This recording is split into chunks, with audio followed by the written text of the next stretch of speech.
Right, it's time to have an adventure. Follow me.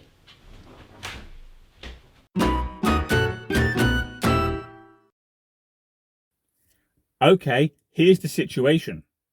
Every year, I'm lucky enough to be invited to a big event for people in the automotive industry. For me, it's primarily a chance to see the latest cars and often quite a few interesting classic cars and take them out for test drives. This event is held at a private test facility here in the United Kingdom, which has miles and miles of closed test track. So you can do things you can't typically do on the road.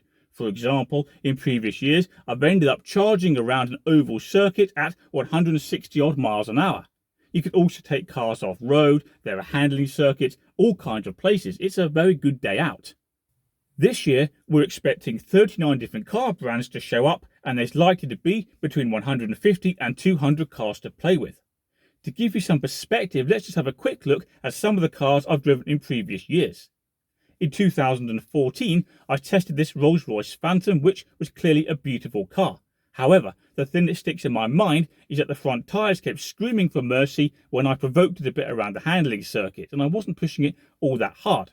Anyway, the next year, in 2015, I drove this Austin Allegro, which was clearly very different to the Rolls-Royce. What sticks in my mind about that car is that it kept breaking down. All the time. Anyway, in other years, I've had this Aston Martin Vantage S. This one had a dog-leg gearbox, so the gears weren't exactly where you typically expect them to be. Took a little bit of getting used to, but no problem. I've also had this Mazda 3, which was a very easy to live with, practical little hatchback. I also tested this Jaguar E-Type, and the thing that really sticks in my mind is that the brakes were, shall we say, very much of the period. You certainly had to brake very early. More recently, I drove this Toyota Camry, which was a fantastic long-distance cruiser. I really quite like that car. Now, the test venue is a long way from where I live. So, rather than get up at 2 o'clock in the morning to make sure I arrive on time, I'm going to be sensible, travel up the night before and get some accommodation nearby. So there are a couple of cars we could use for this road trip. We could take this 21-year-old Nissan Micra, which if you've been following my channel, you'll be familiar with. This car almost certainly has a knackered gearbox. It starts every now and then when it feels like it, but nonetheless, it might make it. You never know. Alternatively, we could take this Nissan Primera P12, which has been my daily driver for 11 years and has never let me down. Choices. Micra, Primera. Micra, Primera. Okay. Let's be sensible and take the Primera. First though, we're going to be doing a lot of miles in a very short time, so I want to do a little bit of minor maintenance and make a few checks just to make sure the old boy's okay. So first things first, we need to replace these windscreen wiper blades because the one here on the driver's side all of a sudden is worn out. It's putting a big streak all the way like that in my line of sight. Hang on, I'll show you. There we go. Now have a look here when it stops. I don't know how well this is going to come up on camera, but there's a big streak starting there, going all the way down there, all the way down there, and that is very annoying. And frankly, I can't see you properly. The blade on the left of the car is absolutely fine, but nonetheless, I typically replace them in pairs, and that one's been on there 18 months anyway, so I might as well.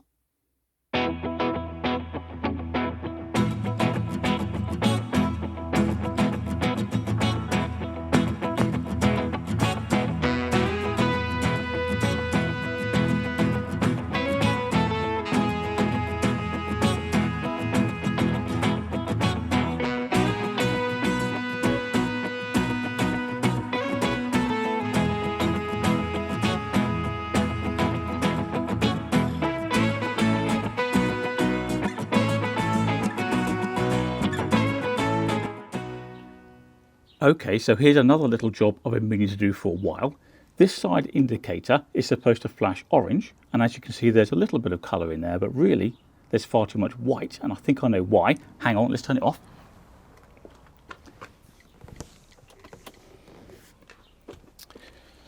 So behind here is a bulb, obviously, and for want of a better term, it's painted orange. Now over time, that orange surface gets crumbly, gets dry, it cracks, and it falls off, so you lose the colour. So let's check I'm right, and if I am, we'll pop a new bulb in. So here we go. So there we are. We can see the orange surface on the end of the bulb in particular is crumbly and missing in places. So let's replace the bulb. So this is nice and easy, just pop it out, just pulls. There we go, get rid of that, grab a new one, orange all over my fingers, pop it in, like so. Let's replace the lens, just pushes on, give it a twist, and then all being well, pop it back into the wing like this.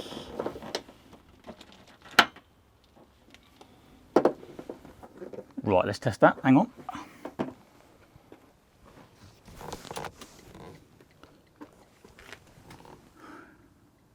Well, that's a lot better.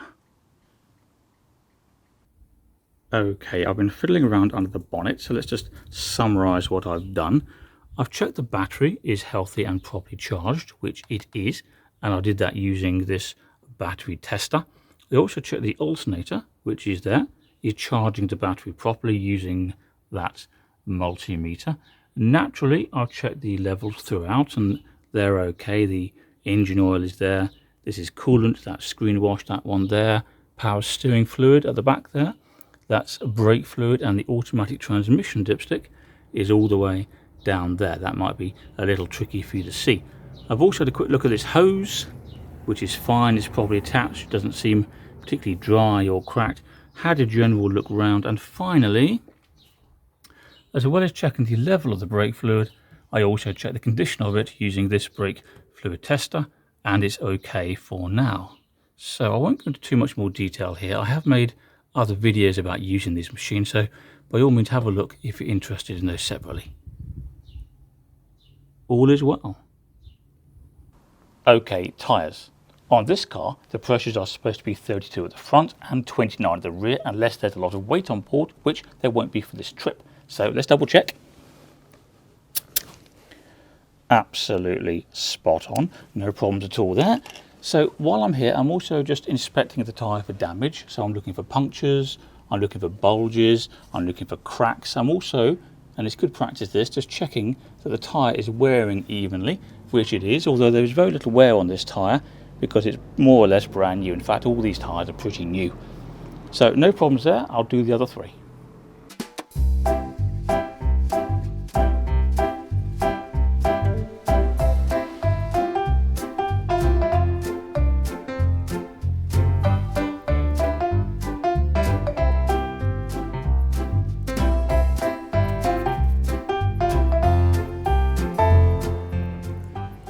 Okay, so I've checked all the other lights on the car now. You know, the main beam, the dipped headlights, the brake lights, all that sort of thing. So I think the car, at least, is more or less ready for the road trip. We do need petrol, though. Look at this.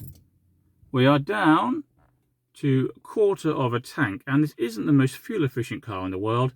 That will barely get me to the end of the driveway. But never mind. I may, if I have time, give the back seat a bit of a hoover, because guess what? The dog's been in there. And as is typical, he likes to make it as dirty as possible. But there we are. So the car's more or less ready for this event, but I am not. I've got to pack, I've got to do some research so I know what I'm doing when I actually get there, and do various other bits and pieces. But nonetheless, good progress. I don't like packing because who knows what you're going to need. Anyway, I'm starting with this rucksack because that's a lot easier to carry than a suitcase. Other essentials include socks that don't match. I've got this interior door handle for a Nissan Primera. Never leave home without it. My hat, of course, because that tends to go everywhere with me. This, well, that just needs to go in the post, so I may as well take it with me and do it then. My notes, so I know what I'm doing. Half a can of ginger beer, and I'd better take that, otherwise you won't see what's going on. Oh, toothbrush.